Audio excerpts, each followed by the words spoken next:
Fitz's recruiting update here on the Blue White Illustrated YouTube channel. Please like the video and subscribe here to the YouTube channel if you haven't done it already. We're going to be talking about what just transpired, get Fitz's perspective on Tyson Harley and Marlen Bright, the last players to commit in the class of 2026. If you want to get those videos individually, I talked about that with Ryan Snyder this weekend in our committed video series. You can get that conversation, but Fitz has a unique perspective. We want to get those from him today here on the show. And of course, then we're going to be looking ahead at 2027 because as most of 2026 is wrapped up, there's still plenty of time to go. The stories aren't over, but the bulk of the class, the hay's in the barn. So now the best thing to do, and what Fitz has done over at BlueWhiteIllustrated.com, was an early preview of 2027 and where that stands for a couple of different positions. We're getting to all of that here. So Fitz, let's talk about Tyson Harley.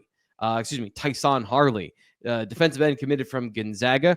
I know you wrote a couple times about this. So what do you think? What do you think about Harley, his fit, and his projection to Penn State? Yeah, I think he's a high level ceiling guy. You look at the athleticism, you look at sort of the body type, and the comparison internally. And I wrote this yesterday on BlueWhiteIllustrated.com. The comparison internally is like Arnold Ebiketie in terms of what he brings to the table. Arnold on the shorter side, 6'2". Harley's a little bit taller than that, but he had those 34 and a quarter arms, I believe it was, for at the NFL Combine a couple of years ago. So that's really something that kind of makes him a 6'4", 6'5" type guy. And Harley's the same type of way. I've seen anywhere, I think 33 and a half to 34 and a quarter is what I've seen on him. So hopefully get some more, laser measurements, if you will. But Harley's got that kind of length and it shows up on tape, and you can see him. He's got plenty of room to fill out. He's going to play around 250 pounds at some point.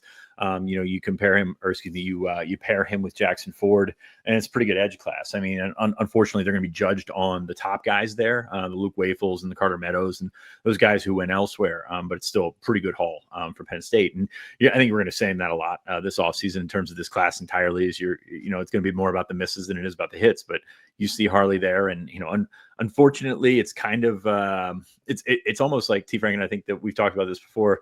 Sometimes it's like the receiver tape of the go route where the guy's running past the receiver, and you throw it downfield, and you're just like, what do you get from that? He's got some clips where he's just running around offensive tackles, but there is some engagement. There is some playing the run. He did play linebacker as a sophomore. I went back and watched his sophomore stuff, and it was pretty decent. I mean, I don't think he was a college linebacker. He's not, and get that out of your mind right now. He's not a college linebacker prospect. But you can see some of that spatial awareness, some of the things that he does with his pursuit that have carried over to defensive end. I think he's going to have a really big year this year. Had a productive year last year opposite Meadows. I had 8 sacks and I think 15 tackles for loss, Ryan wrote. So he's a guy that plays in one of the better leagues in the country and has produced at a couple of different positions. So good pickup for Penn State, and really continues to go into this newfangled look at defensive ends that Penn State has had. When John Scott was here, it was 6'4" to 6'6" in length and all that kind of stuff. And those guys usually take 3 years, and maybe they'll develop, maybe they won't. There was a line, a line there where Penn State was struggling with defensive ends, had to go to the portal. That's how they ended up with AK. That's how they ended up with Chop Robinson. Yeah. But now I think they're back on track. And if you look forward at Penn State's roster, defensive end, it's hard not to be overly optimistic about this group. The younger guys, I know Max Granville's hurt, but the younger guys really bring something special to the table. And, it's been a position that's kind of been a hallmark for Penn State. They're going on Abdul was a first rounder this year. Chop was a first rounder 2 years ago. AK, Adisa Isaac, Jason Owe. These guys have all developed, and Deion Barnes has been here for most or all of those guys. So I think that you continue to see the development. When I was interviewing Jackson Ford a couple of months ago, weeks ago, it feels like weeks, but it's months ago at Under Armour, New Jersey, he just kept saying the pitch was the proof is in the pudding, and you can see it. Penn State's had some really good defensive ends, and it's been a diverse group. And now you're bringing in guys that are, 6'2" to 6'4", and they don't have, some of them do have the condor length, but they don't have those big bodied guys, right? Yeah, the wide fill into that they were looking for, and it's worked out okay. And I'm talking about guys like Deshaun Burnett, who's a true freshman here. Ivan Kamaju has really shown some good things so far. Like those guys. And even some of these guys come in and surprise athletically, like Burnett has. I mean, I did not have Deshaun Burnett as a 4-5 guy. Like kind of thing that you were looking at. So these are the kind of development tools, and these are kind of things that have worked out for Penn State. And again, you're going to keep going back to the misses because, hey, we said it for months. It was a wonderful, wonderful cycle in the region, and Penn State did not come out with the top guys. And at some point, you're going to have to get over that because it's still a really good position room. So it's interesting that you mentioned that. And I think especially a guy like Jackson Ford and even to a certain degree Tyson Harley, they're not small from a frame perspective. I feel like Deion Barnes is hitting this really good sweet spot because you mentioned Ivan Kemiju, big body, like wide built guy that I think has good power in his frame. There's a reason. Yeah, there's a reason we thought he was going to be a DT is because he's got 34.5-inch arms. He's got 11-inch hands. He's freaking massive in terms of the features. But also, if he can play at 245, 250, I think he's about 250 right now, like, and retain that athleticism, you like that, right? Yeah.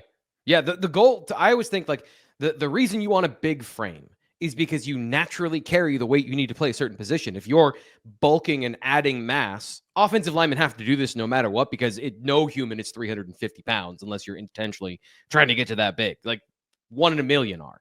But if you can be 250 naturally or 245 and suddenly you're 250, that's what you're looking for. And I think that, we focus on maybe the Max Granvilles of the world, but even Jalen Harvey is kind of a thicker built guy that has, maybe he's not 6'5", but he has a frame on him to be strong and play the run really well. So I've been very pleased from the analysis standpoint of they're not getting just little guys. They're not getting guys that are undersized speed rushers only. These players have the profile, maybe not to be elite run defenders on the NFL level. Like they're not going to be 275 and be Myles Garrett.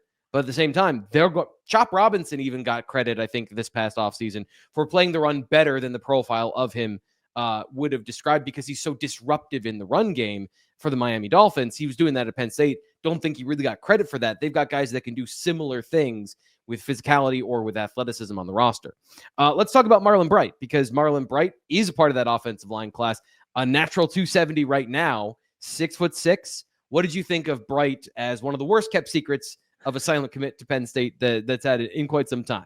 Yeah, I mean, you look at what Marlen Bright, I mean, this is one that we couldn't say it enough. It's just like, hey, he's going to be in the class. You just got to wait. And honestly, I didn't think he would make it that far. Most guys don't make it that far. They set a date and then they're like, okay, well, the point of this happening and the point of this waiting isn't going to be something that, is worth holding out for. But Bright had a date in mind. I believe it was a family function, and he was able to keep up with that. But yeah, you're bringing another big body, and Bright, as you see on the YouTube here, is he's a big dude. He's about 6'6", but fairly narrow. It's going to be interesting to see how he grows, because he's got a big lower half, and then all of a sudden you're going to find him being, I think he's 270 right now. You're going to find him being 310, 315, just because he's a naturally big human being.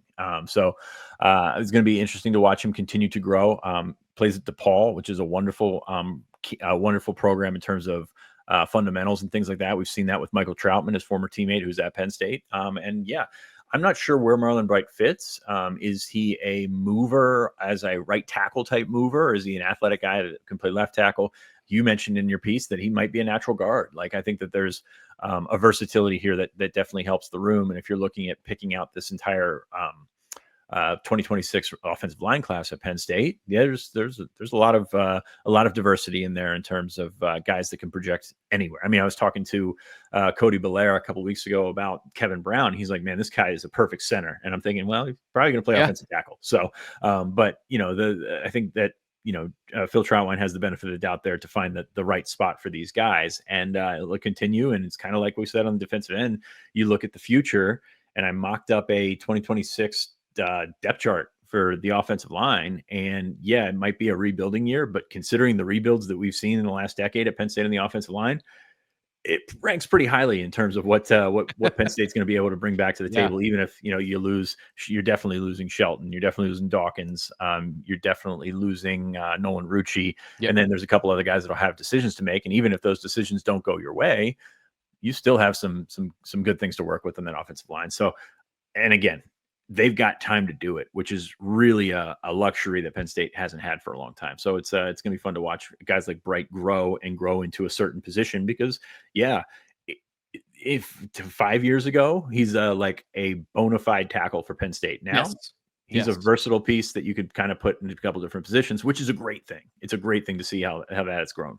Yeah, that was exactly what I was going to say. Is like his position fit within this class versus the roster is entirely different because Penn State has so many tackles on the roster that have that length and that athleticism that you can decide if you want to have an elite guard. And that's really the because of his flexibility, and athleticism means too many things to have it narrowed down.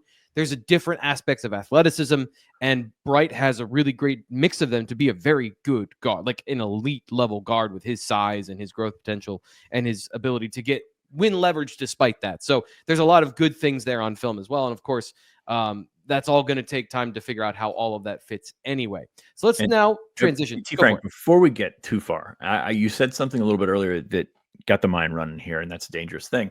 But you were talking about body makeup on the defensive end. You can see it on both sides of the line of scrimmage, but you're talking about situations where you have these guys and you bring them in and you get them in they call it the bod pod, where they, measure lean mass and they measure body fat and all that kind of stuff that I would never want to step into this machine for my psyche, at least. But you measure that and you see basically how naturally big someone is and how naturally they can handle the weight. So that class that came in 2023 with, I believe the early enrollees were Alex Burkmeyer, Javen Williams, and Anthony Donka. Burkmeyer and Javen Williams, very, very highly rated. Donka, pretty highly rated as well, just not up with the other two. But they put him in the bod pod, and you come away and you look at the numbers, and those two highly rated guys had a ways to go to get to where their body mass was going to be functional for playing in the Big Ten, for playing at Penn State. Donka's was, I think his lean mass was about 30 pounds more than both of those guys. And they were all the same-ish size. Yeah. So that tells me that you've got a natural body structure that is so much more ready to go. And who was the first one that ended up playing out of that group was Anthony Donka. Well, you've got guys that sort of resemble that, like Yvonne Kamaju versus, Chaz Coleman. I think the world of Chaz Coleman. I think Chaz Coleman is going to be a really good player here, but he's just got so much further to go from a body standpoint thing. And then you throw the football on top of it because he's fairly raw in that aspect as well. But it's interesting to look at that. And those are the numbers we're not going to have when they're recruits and things like that. But those are the numbers that kind of make the difference when you're talking about bringing these guys in and hoping for maybe more early returns. And Javen can still be a good player. Burkmeyer can still be a good player. But Donka, you're looking at that frame. You're looking at that body structure and thinking, this guy can eventually be a first-round pick based on what we know about some of the guys that have come through the program, like Olu in years past. So I think it's an interesting point to look at body makeup because, hey, who said it in the chat? Steven said it, Steven Light said it in the chat. Watching these high school tapes is where you can see the Division I guys looking like Godzilla. Yeah, and guess what? There's guys out there that look like Godzilla that are not going to play in college because they don't have the agility that comes with it, the actual legitimate body type to make it work.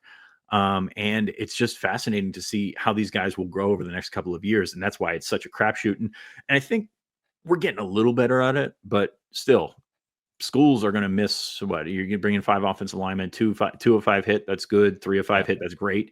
But you're never going to be great, truly great with evaluating offensive linemen. And that expands to the pros as well. Like there's been a lot of, a lot of pro. I mean, I'm sure we got Giants fans here. I mean, there's been a lot of pro busts at that position or those positions because of things like that. So, I mean, there's 2 aspects of it. The sports science, and the more money we pour into it, the better we're going to get at it. And there's a lot of money to be made. So there's a lot of investment into sports science, right? Especially when it comes to football, but all sports in general as it becomes more and more business oriented on the highest levels. And then on the other side of it, these are human beings. So like the bust rate is not just about physical potential. It's about the personal development of those individuals. And sometimes for no fault of their own, just certain things don't work the way you think they're going to. And certain personalities don't work the way you think they're going to. And, that's part of this. That's part of human nature. So it's a volatile business of trying to look into the future and predict anything with what you would think of as like 90% certainty. I think if you get into the range of what you said, like you get to a good strike ratio, that's what you're looking for when it comes to this. Yeah, and we're far removed from Joe Holler, those guys, and that's way before your time. That's before I started covering recruiting. Is these giant guys that can fall on top of people. And sometimes, I mean, we're still looking at guys that are just massively bigger and stronger than everybody else, and that's going to level off at some point. Like, you're going Yep. to find competition that catches up to you and then passes you because of the athletic ability, and we're seeing that. But I think we are trying to sort of weed those out more and more. It's why rankings from even 10 years ago are sort of, archaic right now. So you're Mhm. you're looking at different things like that. And I'm not saying rankings are perfect, far from it. We at On3/Rivals are looking to be better at that every year. And I think that there have been strides made, but it's never going to be a perfect situation. It's not going to be a perfect situation for the guys that make more money to do it Yeah. in college and the pros. So we're running up here against the clock, but I do want to get to the 2027 preview, which we talked about at the beginning of the segment. So, what did you look at when it came to the 2027 class and your initial peering towards the next recruiting cycle? Given Penn State already has 3 players committed so far in this particular cycle. Yeah, you look at what's out there right now. Penn State's got commitments from Keemon Spell, who's I think the best running back in the country in the 2027. Khalil Taylor, who's up there among receivers, and then Leighton Von Brandt from Delaware at offensive tackle. So a really good start to 2027. I'm very curious of the speed of this cycle. You have a question here in the rundown that says, would you expect more to come before the start of the season? I really don't. Number one, because that July window is now closed, and that was Mhm. when you saw Spell commit last year. You saw some movement from these guys that were looking ahead. There was also the camps where you can come in and work those guys out and have the lash bash and all that kind of stuff. So I think that taking that element out of it sort of slows down for a couple of kids. It's not going to change everything, but you're looking at the changing recruiting calendar as something that matters. But at the same time, you're also looking at this 2027 class, watching the 2026 class and seeing how things played out. And that Yeah. to me is the worrisome thing if you're Penn State, because Penn State had 20 commits or so going into the official visit season. Now they have 25. So not the overly productive official visit season. And I think that we don't need to rehash as to why that was the case. Yeah. You're looking at a situation where I'm not sure how fast the 2027 group is going to move. Now, having said that, quarterbacks are always an anomaly in everything, just beyond recruiting and everything. So if dominoes do start to move, then you see what happens with Peter Bork, with Keegan Croucher, some of these guys on the target list. The one that I'm looking at right now, Peyton Houston, not for Penn State's purposes, but he picked up a pick from Steve Wilfong to go to USC. He's a quarterback from Louisiana. He's one of 5 quarterbacks that Penn State has offered. Brady Edmonds is one of those. He's committed to Ohio State. Peyton Houston, if he does commit to USC, maybe that gets some things churning for guys like Bork. And Gerard, is Teddy Gerard from Georgia is the other one as well. So you've got maybe some movement in quarterback. I talked to Peter Bork at Under Armour. He said he would maybe like to have a decision before the season, but it's going to be one of those things where I think it's kind of forced into a decision because of Right. dominoes and because of how Right. quarterbacks work with that. So I think that's the only place to look at for 2027. Otherwise, just get ready for the season. I do think taking the window out in July is a good thing for everybody, because it was just another week of hectic things before you get into camp, and now you can fully focus on camp. And by the way, Penn State's got a top 5 team coming back, so Right. you want them to focus on that all that they can. Again, just the juxtaposition of the on-field stuff and the off-field stuff not aligning. It's tough to compute up here. So I'm just kind of rambling on that. So 2027, we started a series in terms of names to know. And hey, Penn State would like to get a lot of its quote unquote shopping done before official visit season. They did it this year. I would expect them to do the same next year and sort of try to avoid what happened in June and July, or June and early July this cycle. So we're going to see what happens. And that's a roundabout way of saying, check out the site, because we're going to be outlining 2027 guys and, who could jump on board, who could be at the top of the list, and who will definitely be evaluated throughout their junior season.